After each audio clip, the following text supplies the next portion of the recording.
For Moses wrote that the law's way of making a person right with God requires obedience to all of its commands. But the way of getting right with God through faith says you don't need to go to heaven to find Christ and bring him down to help you. And it says you don't need to go to the place of the dead to bring Christ back to life again. Salvation that comes from trusting Christ, which is the message we preach, is already within easy reach. In fact, the scriptures say the message is close at hand. It is on your lips and in your heart. For if you confess with your mouth that Jesus is Lord and believe in your heart that God raised him from the dead, you will be saved.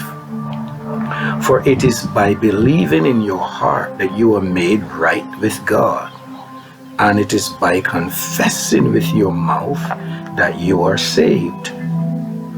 As the scriptures tell us, anyone who believes in him will not be disappointed. Jew and Gentile are the same in this respect. They all have the same Lord, who generously gives his riches to all who ask for them. For anyone who calls on the name of the Lord will be saved. But how can they call on him to save them unless they believe in him? And how can they believe in him if they have never heard about him? And how can they hear about him unless someone tells them? And how will anyone go and tell them without being sent?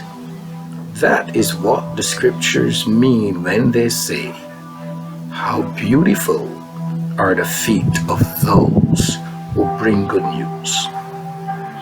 But not everyone welcomes the good news. For Isaiah the prophet said, Lord, who has believed our message?